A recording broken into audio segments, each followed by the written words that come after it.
ਇੱਕ ਰਾਤ ਦੇ ਸੁਪਨੇ ਅਗਰ ਕੋਈ ਮੈਨੂੰ ਦੱਸ ਦੇਵੇ ਆ ਕੇ ਬਈ ਰਾਤ ਨੂੰ ਮੈਂ ਕਿਹੜੇ ਸੁਪਨੇ ਵੇਖੇ ਨੇ, तो शेख सादी साहब कहते सन मैं दस दियांगा ये बंदा चंगा है या माड़ा है, शरीफ है या बदमाश है, चोर है या भगत है। कहते मैं सुपनिया तो ही दस दियां, सिर्फ वो ईमानदारी नाल दस देवे कि मैनू सुपने की आए रात में। और सुपनिया नू एवें ना समझ लेना, इतनी मैं अर्ज कर दिया इन्हां दा बकायदा बीज है, इन्हां दा साडी जिंदगी नाल ताल्लुक है। जागृत अवस्था विच जो घटना घटदी है ते सुपन अवस्था विच जो घटना घटदी है इक्को जिहा असर दिमाग ते पैंदा और संस्कार बनदे ने। जागृत अवस्था विच किसी मनुख ने चोरी कीती है, भय है, अंदर डर है, पर जे किधरे सुपने च भी करे भय ते डर उदों भी हुंदा। जागृत अवस्था विच किसी ने कतल किया है, भजिया करदा है, छुपण की कोशिश करता है, पर जे सुपने च किया है तां भी भजिया फिरदा। शरीर की हालत उही कुछ होंदी है। जागृत अवस्था विच जो दुराचार किया है ते जो शरीर की हालत बनी है सुपने विच भी उही बनदी है। और इसके तत्थ कटे गए बकायदा। दुराचार विच जो जागृत अवस्था विच हालत है शरीर की, सुपने च भी हुई है, कोई फर्क नहीं। कि जब सुपने का दुराचार भी जागृत अवस्था जैसा ही है तो कर्म के समान ने, चाहे सुपने च कीते जान चाहे जागृत अवस्था च कीते जान, और दोहां का फल इक्को जिहा। फर्क सिर्फ इतना है कि एक जाग के कीता है, एक सौ के कीता, बस इतनी अर्ज कर दे। सौ के सुपने विच किहड़े कर्म होंदे ने जिहड़े जागृत अवस्था विच अधूरे रह जांदे ने। दिन भर कुछ चाहत सी ये होना चाहिए, होना चाहिए, नहीं होया, रात नूं सुपने च करेगा। किसी नूं इसने मारना चाहया सी, नहीं मार सकिया, रात नूं सुपने च मारेगा। किसी नूं इसने ठगना चाहया सी, नहीं ठग सकिया, रात नूं सुपने च ठगेगा। दिन भर इसकी कोशिश सी कि मैनू गुरु चेते आवे, बाणी दा रस मिले, नहीं गल बन सकी, रात नूं सुपने च बनेगी। कुदरत ने इंतजाम कर रखे, परमात्मा ने बकायदा इंतजाम कर रखे। तो सुपने विच जिसमें कुछ झलक पवित्रता दी दिखाई दे रही है, साहिबां दी बाणी कहंदी है ओ मनुख भी कोई मामूली मनुख नहीं, बड़ी वड्डी गल है। क्योंकि पवित्र सुपने भी पवित्र संस्कार तो पैदा होते हैं, तो पवित्र संस्कार पवित्र सोचां तो, पवित्र कर्मां तो, पवित्र चाहत तो ही बनते हैं, इंज नहीं बनते।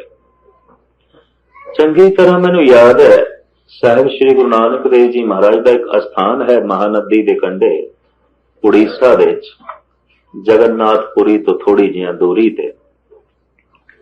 मैं सूरज प्रकाश की कथा करता सी शाम नूं, तो मेरे नाल दे बड़े उगे संत जिन्हां कोल मैं गुरबाणी व्याकरण पढ़दा सी सौ जांदे सन संगत विच रात दे वक्त। गल एक दिन मेरे मुंहों निकल गई, मैं कहा बाबा जी जब तुसीं सौ ही जांदे हो तो फिर कमरे चले जाया।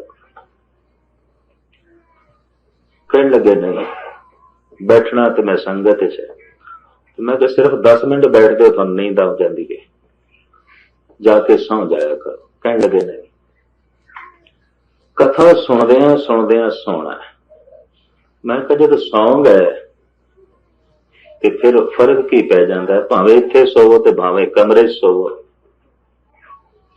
दो गल्लां मैनूं कहियां। कहने लगे कथा सुनदियां सुनदियां सूरज प्रकाश की कथा विच इतिहास है, सिर्फ गुरु नानक गुरु गोबिंद सिंह जी महाराज का सारा इतिहास चलदा उत्थे। कहने लगे जब साखियां मैं सुनदा तो इस साखियां की झलक रात नूं सुपने च बनदी है। ऐसे वास्ते सिख जगत विच हुक्म है कि पुरखा कीर्तन सोहेला पढ़ के सो या थोड़ा जिहा गुरु नूं याद करके सो। फिर जब मैं कहा भी इत्थे सो गए ते कमरे सो गए, गल ते इक्को ही। मैनूं कहण लगे नहीं मस्कीन जी ये गल गलत है। ਖੇਡਦਾ ਖੇਡਦਾ ਬੱਚਾ ਕਿਧਰੇ ਗਲੀ 'ਚ ਸੌਂ ਜਾਏ ਤੇ ਖੇਡਦਾ ਖੇਡਦਾ ਬੱਚਾ ਮਾਂ ਦੀ ਗੋਦ ਦੇ ਸੋ ਜਾਏ, ਇੱਕ ਕਿਸ ਤਰ੍ਹਾਂ ਹੋ ਸਕਦਾ? ਇੱਕ ਕਿਸ ਤਰ੍ਹਾਂ ਮੰਨ ਲਈ?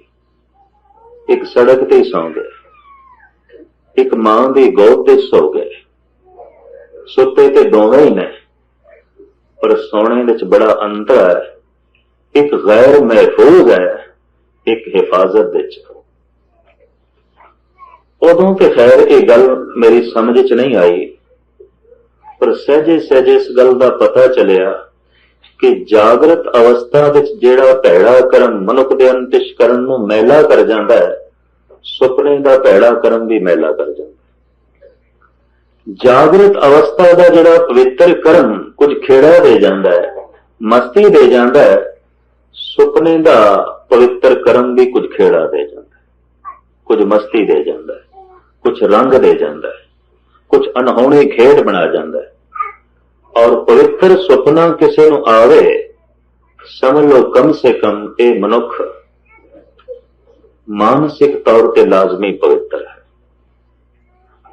ਔਰ ਪਵਿੱਤਰ ਸੰਸਕਾਰ ਪਏ ਨੇ। ਸਾਹਿਬ ਸ੍ਰੀ ਗੁਰੂ ਨਾਨਕ ਦੇਵ ਜੀ ਮਹਾਰਾਜ ਇਸ ਤਰ੍ਹਾਂ ਦੇ ਪੁਰਸ਼ ਦੀ ਕਥਾ ਸਾਡੇ ਸਾਹਮਣੇ ਰੱਖਦੇ ਨੇ। ਸੁਪਨੇ ਆਇਆ ਭੇਗ ਹੈ। ਹੁਣ ਸੁਪਨਾ ਕੋਈ ਬਹੁਤ ਲੰਬਾ ਤੇ ਨਹੀਂ ਹੁੰਦਾ, 5 ਮਿੰਟ ਚਲੇਗਾ, 10 ਮਿੰਟ ਚਲੇਗਾ, ਇੰਨਾ ਹੀ ਹੈ ਔਰ ਕੁਛ ਨਹੀਂ। ਜਾਂ ਨੀਂਦ ਗਈ ਤੇ ਸੁਪਨਾ ਗਿਆ। ਸਾਹਿਬ ਕਹਿੰਦੇ ਨੇ ਇੱਕ ਝਲਕ ਵੇਖੀ ਸੁਪਨੇ ਵਿੱਚ। ਸੁਪਨਾ ਗਿਆ ਤੇ ਝਲਕ ਚਲੀ ਗਈ। ਸੁਪਨਾ ਗਿਆ ਤਾਂ ਉਹ ਅਵਸਥਾ ਚਲੀ ਗਈ ਜੋ ਬਣੀ ਹੋਈ ਸੀ। ਉਹਦੀ ਇਹ ਛਿਨ ਮਾਤਰ ਹੈ, ਲੰਬੀ ਨਹੀਂ, ਦਾਇਮੀ ਨਹੀਂ, ਬਹੁਤ ਵੱਡੀ ਨਹੀਂ, ਪਰ ਛਿਨ ਮਾਤਰ ਹੈ। ਭਾਵੇਂ ਬਦਲਾਂ ਦੀ ਬਿਜਲੀ ਹੈ, ਚਮਕੀ ਤੇ ਗਈ, ਲੇਕਿਨ ਫਿਰ ਵੀ ਕੁਝ ਦਿਖਾ ਜਾਂਦੀ, ਫਿਰ ਵੀ ਕੁਝ ਝਲਕ ਦੇ ਜਾਂਦੀ, ਫਿਰ ਵੀ ਕੁਝ ਅਸਲੀਅਤ ਦਿਸ ਪੈਂਦੀ ਹੈ। ਭਾਵੇਂ ਉਹ ਕਿ ਸੈਕਿੰਡ ਵਾਸਤੇ ਹੀ ਇਹ ਬਿਜਲੀ ਚਮਕਦੀ। ਸੁਪਨੇ ਆਇਆ ਭਿਰ ਗਿਆ, ਮੈਂ ਜਲ ਭਰਿਆ ਰੋਏ। ਸੁਪਨੇ ਨੂੰ ਬਹੁਤ ਵੱਡੀ ਮਹਾਨਤਾ ਦੇ ਦਿੱਤੀ ਸਤਿਗੁਰਾਂ ਨੇ। ਕਹਿੰਦੇ ਨੇ ਮੈਂ ਹੁਣ ਜ਼ਾਰੋ ਜ਼ਾਰ ਰੋ ਰਿਹਾ। ਬਈ ਕਿਉਂ? ਉਹ ਜਿਹੜੀ ਸੁਪਨੇ 'ਚ ਮੈਂ ਝਲਕ ਵੇਖੀ ਹੈ, ਉਹਨੂੰ ਕਿਸ ਤਰ੍ਹਾਂ ਪ੍ਰਾਪਤ ਕਰਾਂ? ਨਾ ਮੈਂ ਉੱਥੇ ਜਾ ਸਕਦਾ, ਨਾ ਕਿਸੇ ਨੂੰ ਭੇਜ ਸਕਦਾ, ਨਾ ਕੋਈ ਸੰਦੇਸ਼ਾ। ਹੁਣ ਤੇ ਇੱਕੋ ਹੀ ਗੱਲ ਹੈ, ਜੇ ਕਿਧਰੇ ਬਣ ਜਾਏ, ਆਓ ਸੁਭਾਗੀ ਨੀਂਦੜੀਏ, ਮਤ ਸੋ ਦੇਖਾਂ ਸੋਵੇ। ਐ ਭਾਗਾਂ ਭਰੀ ਨੀਂਦ ਤੋਂ ਹੀ ਆ ਤੇ ਕੋਈ ਗੱਲ ਬਣੇ, ਵਰਨਾ ਨਹੀਂ। ਉਹ ਜਿਹੜੀ ਭਾਗਾਂ ਭਰੀ ਨੀਂਦ ਹੈ, ਉਸੇ ਨੂੰ ਹੀ ਗੁਰੂ ਅਰਜਨ ਦੇਵ ਜੀ ਮਹਾਰਾਜ ਕਹਿੰਦੇ ਨੇ ਜਾਗਣੇ ਨਾਲੋਂ ਚੰਗੀ ਹੈ। ਜਾਗਨ ਤੇ ਸੁਪਨਾ ਭਲਾ, ਵਸੀਏ ਪ੍ਰਭ ਸੰਗ। ਈਰਾਨ ਦਾ ਪ੍ਰਸਿੱਧ ਸੰਤ ਹਾਫਿਜ਼ ਕਹਿੰਦੇ ਨੇ ਤਸਬੀਹ ਫੇਰਦਾ ਫੇਰਦਾ ਅੱਲਾ ਅੱਲਾ ਕਰਦਿਆਂ ਸੌਂ ਗਿਆ, ਨੀਂਦ ਆ ਗਈ। तो कुदरती गल है, जब अल्लाह अल्लाह करदियां मन करके सौ गया तो राती कुछ झलक बढ़नी सी। मैं फिर अर्ज करदियां, जिस बंदे नूं रात नूं पवित्र सुपने आंदे ने, लाजमी उसके हिरदे च पवित्रता है। ते जिस नूं गंदे सुपने आंदे पे ने, लाजमी भूतां प्रेतां वर्गा ही है। बहुत भैड़ा है, बहुत भैड़ा है। बस किसी दूजे तो फैसला ना करा, अपना फैसला खुद कर। ਤੇ ਜੇ ਤੂੰ ਆਪਣਾ ਫੈਸਲਾ ਖੁਦ ਨਹੀਂ ਕਰ ਸਕਦਾ ਤਾਂ ਕਦੀ ਕਦੀ ਕੁਦਰਤ ਤੈਨੂੰ ਝਲਕ ਦਿਖਾਉਂਦੀ ਹੈ, ਤੂੰ ਕੀ ਹੈ। ਸੁਪਨੇ ਵਿੱਚ ਵੱਡੇ ਤੋਂ ਵੱਡਾ ਜਿਹੜਾ ਤੂੰ ਅਨਰਥ ਕਰ ਛੱਡਦਾ ਹੈ, ਉਹ ਸਿਰਫ ਇਤਨਾ ਕਿ ਸੁਪਨੇ 'ਚ ਮੌਕਾ ਬਣ ਗਿਆ, ਜਾਗਰਤ 'ਚ ਮੌਕਾ ਨਹੀਂ ਬਣੇ। ਤੂੰ ਕੋਈ ਬਹੁਤ ਚੰਗਾ ਮਨੁੱਖ ਨਹੀਂ ਹੈ। ਤੂੰ ਖੁਦ ਬਾ ਮੁਨਸਬ ਸ਼ੁੱਧ। ਆਫਿਸ ਕਹਿੰਦੇ ਨੇ ਖੁਦ ਮੁਨਸਬ ਬਣ, ਆਪਣਾ ਫੈਸਲਾ ਆਪ ਕਰ। ਤੂੰ ਕੀ ਹੈ। ਦੂਜਿਆਂ ਕੋਲੋਂ ਕਿਉਂ ਫੈਸਲਾ ਕਰਨਾ? ਤੀਜਿਆਂ ਕੋਲੋਂ ਕਿਉਂ ਫੈਸਲਾ ਕਰਾਨਾ? ਤੇ ਜੇ ਤੂੰ ਆਪਣਾ ਨਿਰਣਾ ਖੁਦ ਨਹੀਂ ਕਰ ਸਕਦਾ ਤੇ ਕਮ ਸੇ ਕਮ ਆਪਣੇ ਸੁਪਨਿਆਂ ਨੂੰ ਤੇ ਵੇਖ ਸਕਦਾ। ਸੁਪਨੇ ਹੀ ਤੈਨੂੰ ਦੱਸ ਦੇਣਗੇ ਤੂੰ ਭਗਤ ਹੈ ਕਿ ਚੋਰ ਹੈ, ਪਰਉਪਕਾਰੀ ਹੈ ਕਿ ਠੱਗ ਹੈ, शरीफ है कि बदमाश है। और सुपना निजी है, व्यक्तिगत है। प्यो वेख रहा है, पुत्र नहीं पता। ਪੁੱਤਰ ਵੇਖ ਰਿਹਾ ਹੈ, ਪਿਓ ਨੂੰ ਨਹੀਂ ਪਤਾ। ਪਤੀ ਵੇਖ ਰਿਹਾ ਹੈ, ਪਤਨੀ ਨੂੰ ਨਹੀਂ ਪਤਾ। ਪਤਨੀ ਸੁਪਨਿਆਂ ਦੀ ਝਲਕ ਵੇਖ ਰਹੀ ਹੈ, ਪਤੀ ਨੂੰ ਨਹੀਂ ਪਤਾ। ਨਿੱਜੀ ਹੈ, ਬਿਲਕੁਲ ਨਿੱਜੀ। ਜਾਗਰਤ ਅਵਸਥਾ 'ਚ ਕੋਈ ਕਰਮ ਕਰੀਏ, ਦੂਜਾ ਤੀਜਾ ਵੇਖ ਵੀ ਸਕਦਾ ਹੈ, ਪਕੜਿਆ ਵੀ ਜਾ ਸਕਦਾ ਹੈ। ਬੰਦਾ ਚੋਰੀ ਕੀਤੀ, ਪਕੜਿਆ ਵੀ ਜਾ ਸਕਦਾ ਹੈ। ਕਾਨੂੰਨ ਦਾ ਡਰ ਹੈ, ਸਮਾਜ ਦਾ ਡਰ ਹੈ। ਦੁਰਾਚਾਰ ਕੀਤਾ, ਸੰਸਾਰ ਦਾ ਡਰ ਹੈ, ਸਮਾਜ ਦਾ ਡਰ ਹੈ, ਲੋਕੀ ਕੀ ਆਖਣਗੇ। ਪਰ ਸੁਪਨੇ ਤੇ ਪੂਰੀ ਸੁਤੰਤਰਤਾ, ਕਿਸੇ ਨੂੰ ਨਹੀਂ ਪਤਾ, ਬਿਲਕੁਲ ਵਿਅਕਤੀਗਤ ਹੈ, ਬਿਲਕੁਲ ਨਿੱਜੀ ਹੈ। ਤੋ ਅੱਲਾ ਅੱਲਾ ਕਰਦਿਆਂ ਈਰਾਨ ਦਾ ਇਹ ਪ੍ਰਸਿੱਧ ਸੰਤ ਹਾਫਿਜ਼ ਸੌਂ ਗਿਆ, ਤਸਬੀਹ ਫੇਰਦਿਆਂ ਫਿਰ ਤੋ ਝਲਕ ਬਣ ਗਈ ਸੁਪਨੇ ਵਿੱਚ। ਤੇ ਸੁਪਨੇ 'ਚ ਖੁਦਾ ਕਹਿੰਦਾ ਫਕੀਰ ਤੂੰ ਕੁਛ ਮੰਗ ਲੈ। ਹਾਫਿਜ਼ ਲਿਖਦੇ ਨੇ ਕਿ ਮੈਂ ਖੁਦਾ ਤੋਂ ਕੀ ਮੰਗੇ। ਦੀਵਾਨੇ ਹਾਫਿਜ਼ ਮੈਂ ਉਹਨਾਂ ਦਾ ਪੜ੍ਹਿਆ, ਇਸ ਬੋਲ ਨੇ ਮੈਨੂੰ ਬੜਾ ਪ੍ਰਭਾਵਿਤ ਕੀਤਾ। ਉਹ ਕਹਿੰਦਾ ਮਕੁਨ ਬੇਦਾਰ ਅਜ਼ੀਂ ख्वाबम खुदारा ਕਿ ਦਾਰਮ ਇਸ਼ਰਤੇ ਖੁਸ਼ਬਾ ਖਿਆਲਸ਼। ਐ ਮੇਰੇ ਖੁਦਾ, ਜੇ ਤੂੰ ਬਖਸ਼ਿਸ਼ ਦੇ ਘਰ ਵਿੱਚ ਆਇਆ ਹੈ, ਜੇ ਕੁਛ ਦੇਣਾ ਹੀ ਚਾਹਨਾ ਹੈ, ਤਾਂ ਜਿਸ ਨੀਂਦ ਵਿੱਚ ਮੈਂ ਇਸ ਵਕਤ ਕੁਨ ਬੇਦਾਰ ਅਜ਼ੀਂ ख्वाबम खुदारा, ਮੈਨੂੰ ਬੇਦਾਰ ਨਾ ਕਰੇ, ਮੈਨੂੰ ਜਾਗਣ ਹੀ ਨਾ ਦੇ, ਮੈਂ ਸੁੱਤਾ ਹੀ ਰਹਾਂ। ਕੋਈ ਤੇਰੀ ਝਲਕ ਦਿਖਾਈ ਦੇ ਰਹੀ ਹੈ, ਮੈਨੂੰ ਡਰ ਹੈ ਜਾਗਾਂਗਾ ਨਹੀਂ ਰਹੇਗੀ, ਜਾਗਾਂਗਾ ਚਲੀ ਜਾਏਗੀ। ਸੁਪਨੇ ਆਇਆ ਵੀ ਗਿਆ, ਸੁਪਨਾ ਗਿਆ ਤੇ ਗਿਆ, ਝਲਕ ਵੀ ਗਈ। ਮकुन बेदार अज़ीं ख्वाबम खुदारा के दारम इशरते खुशबा खयालश। जिन्ना सोहणे जिहां ख्यालां नाल, सुपने नाल मैं जुड़े होया, बड़ा सुख है, बड़ा आनंद है, बड़ा रस है। ऐ खुदा जे मेहरबान ही होया है तां फिर बेदार ना करें। हाफिज कहंदा खुदा ने मेरे मस्तक ते हथ रखिया, अख खुल गई। ਤੇ ਕਹਿੰਦਾ ਉਦੋਂ ਦਾ ਮੈਂ ਉਸੇ ਨੀਂਦ ਨੂੰ ਉਡੀਕਦਾ ਪਿਆ। ਸਾਰੀ ਸਾਰੀ ਰਾਤ ਜਾਗਦਾ ਉਹ ਨੀਂਦ ਆਵੇ, ਸਾਰਾ ਸਾਰਾ ਦਿਨ ਤੜਪਦਾ ਉਹ ਨੀਂਦ ਆਵੇ। ਸਾਹਿਬ ਗੁਰੂ ਨਾਨਕ ਦੇਵ ਜੀ ਮਹਾਰਾਜ ਸਪਸ਼ਟ ਰੂਪ ਵਿੱਚ ਲਿਖਦੇ ਨੇ, ਆਓ ਸੁਭਾਗੀ ਨੀਂਦੜੀਏ ਮਤ ਸੋ ਦੇਖਾਂ ਸੋਏ, ਇਹ ਭਾਗਾਂ ਭਰੀ ਨੀਂਦ ਤੂੰ ਆ। ਤੇ ਖਿਮਾ ਕਰਨੀ ਭਾਗਾਂ ਭਰੀ ਨੀਂਦ ਉਹਨਾਂ ਦੀ ਜਿਨ੍ਹਾਂ ਦਾ ਭਾਗਾਂ ਭਰਿਆ ਜਾਗਣਾ, ਜਿਨ੍ਹਾਂ ਦਾ ਜਾਗਣਾ ਹੀ ਭੈੜਾ ਹੈ, ਉਹਨਾਂ ਦੇ ਤੇ ਸੋਣਾ ਆਪੇ ਹੀ ਭੈੜਾ। ਸਾਰੀ ਰਾਤ ਜਿਹੜੇ ਸੁਪਨੇ ਵੇਖਦੇ ਨੇ ਬਸ ਭੂਤਾਂ ਹੀ ਪ੍ਰੇਤਾਂ 'ਚ ਰਹਿੰਦੇ ਨੇ, ਹੋਰ ਕੀ। ਕੋਈ ਪਵਿੱਤਰ ਝਲਕ ਨਹੀਂ, ਕੋਈ ਪਵਿੱਤਰ ਗੱਲ ਨਹੀਂ। ਭਗਤ ਕਬੀਰ ਜੀ ਮਹਾਰਾਜ ਕਹਿੰਦੇ ਨੇ ਕਿ ਰਾਤ ਨੂੰ ਸੁੱਤਿਆਂ ਹੋਇਆ ਨੀਂਦ ਦੇ ਵਿੱਚ ਐਵੇਂ ਬਿਰੜਾ ਕੇ ਕੋਈ ਰਾਮ ਕਹਿ ਦੇ। ਬਿਰੜਾਣਾ ਉਹਨੂੰ ਕਹਿੰਦੇ ਜਿਹੜੇ ਨੀਂਦ ਵਿੱਚ ਬੋਲਦੇ ਨੇ, ਕਈ ਬੰਦੇ ਬੋਲਦੇ। ਮੇਰੇ ਨਾਲ ਇੱਕ ਵਿਦਿਆਰਥੀ ਰਿਹਾ, ਪੜ੍ਹਦਾ ਸੀ, ਉਹ ਰਾਤ ਨੂੰ ਨੀਂਦ ਵਿੱਚ ਚੱਲਣ ਵੀ ਲੱਗ ਪੈਂਦਾ ਸੀ ਔਰ ਉਹਨੂੰ ਜ਼ਬਰਦਸਤੀ ਪਕੜ ਕੇ ਹਿਲਾ ਕੇ ਫਿਰ ਬਿਠਾਣਾ ਪੈਂਦਾ ਸੀ ਵੀ ਕਿਧਰੇ ਗਿਰ ਨਾ ਜਾਏ, ਠੋਕਰ ਨਾ ਖਾ ਜਾਏ। ਨੀਂਦ ਵਿੱਚ ਚੱਲ ਪੈਂਦਾ ਸੀ, ਨੀਂਦ ਵਿੱਚ ਗਾਲਾਂ ਕੱਢਦਾ ਸੀ, ਨੀਂਦ ਵਿੱਚ ਕ੍ਰੋਧਿਤ ਹੋ ਜਾਂਦਾ ਸੀ, ਨੀਂਦ ਵਿੱਚ ਅਪਸ਼ਬਦ ਬੋਲਦਾ ਸੀ। ਜਾਗਰਤ ਅਵਸਥਾ ਵਿੱਚ ਕੁਝ ਐਸੇ ਸੰਸਕਾਰ ਇਕੱਠੇ ਕਰ ਲੈਂਦਾ ਸੀ, ਨੀਂਦ ਵਿੱਚ ਫਿਰ ਬੋਲਦਾ ਸੀ।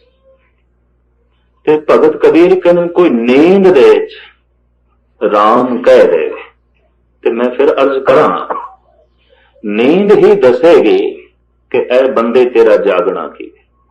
ਸੁਪਨਾ ਹੀ ਦੱਸੇਗਾ ਤੇਰਾ ਜਾਗਣਾ ਕੀ ਹੈ। ਉਂਝ ਬੰਦਾ ਆਪਣੇ ਦਿਨ ਨੂੰ ਪੜ੍ਹ ਨਹੀਂ ਸਕਦਾ, ਰਾਤ ਹੀ ਦੱਸ ਦੇਗੀ ਤੇਰਾ ਦਿਨ ਕੀ ਹੈ। ਨੀਂਦ ਹੀ ਦੱਸ ਦੇਗੀ ਤੇਰਾ ਜਾਗਣਾ ਕੀ ਹੈ ਔਰ ਸੁਪਨਾ ਹੀ ਦੱਸ ਦੇਗਾ ਤੇਰਾ ਸੁਚੇਤਪਣਾ ਕੀ ਹੈ। ਬਸ਼ਰਤੇ ਤੂੰ ਖੁਦ ਬ ਮੁਨਸਫ ਸੋ, ਜੇ ਤੂੰ ਆਪ ਮੁਨਸਫ ਬਣੇ, ਆਪਣਾ ਇਨਸਾਫ ਆਪ ਕਰੇ ਔਰ ਆਪਣੇ ਆਪ ਨੂੰ ਵੇਖਣ ਦੀ ਕੋਸ਼ਿਸ਼ ਕਰੇ। ਕਬੀਰ ਕਹਿੰਦੇ ਨੇ ਕਿ ਰਾਤ ਨੂੰ ਸੁੱਤਿਆਂ ਹੋਇਆ ਕੋਈ ਸੁਪਨੇ ਵਿੱਚ ਰਾਮ ਕਹਿ ਦੇ। ਸੁਪਨੇ ਹੂੰ ਬਿਰੜਾਏ ਕੇ जह मुख निक से राम निकल गया, आख्या नहीं निकल ही गया बिरड़ा के। तांके पग की पनही मेरे तन को चाम,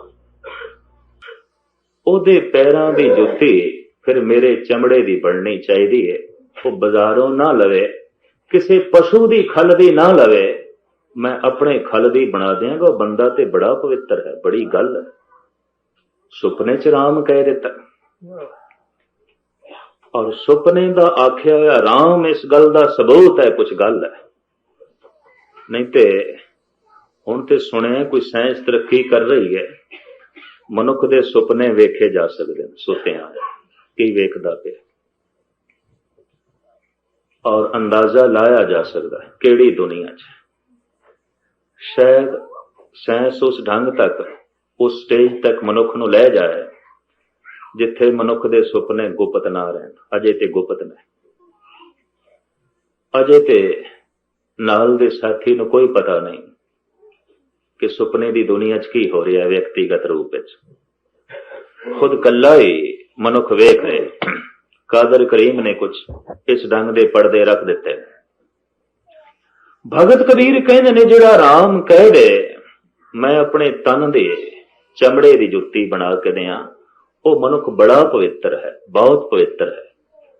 ਫੁਨੇ ਛੰਦ ਦੇ ਵਿੱਚ ਗੁਰੂ ਅਰਜਨ ਦੇਵ ਜੀ ਮਹਾਰਾਜ ਦਾ ਇੱਕ ਛੰਦ ਹੈ।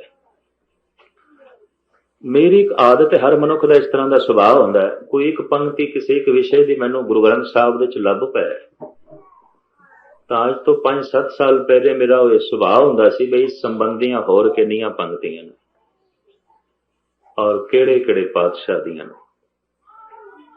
ਔਰ ਜੇ ਕਿਸੇ ਇੱਕ ਵਿਸ਼ੇ ਨੂੰ ਬਾਰ-ਬਾਰ ਦੁਹਰਾਇਆ ਤਾਂ ਫਿਰ ਕੁਝ ਗੱਲ ਹੈ।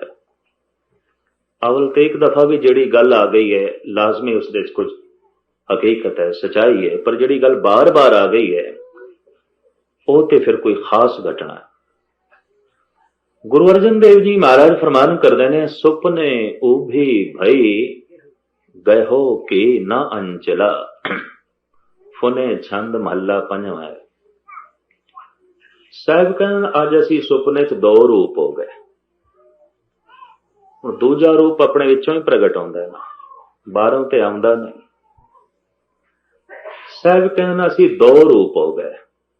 ਇੱਕ ਤੇ ਅਸੀਂ ਇੱਕੋ ਸੱਚਾ ਪਰਿਪੂਰਨ ਪ੍ਰਮਾਤਮਾ, ਦੋ ਹੋ ਗਏ। ਔਰ ਵਾਰਤਾਲਾਪ ਲਿਖਦੇ ਨੇ, ਕਹਿੰਦੇ ਅਸੀਂ ਦੋ ਹੋ ਗਏ ਔਰ ਅਸੀਂ ਉਸਨੂੰ ਵੇਖ ਰਹੇ ਸੀ। ਤੇ ਜੇ ਵੇਖ ਰਹੇ ਸੀ ਤੇ ਆਂਚਲ ਕਿਉਂ ਨਹੀਂ ਪਕੜ ਲਿਆ? ਗਇਓ ਕੀ ਨਾ ਅੰਚਲਾ।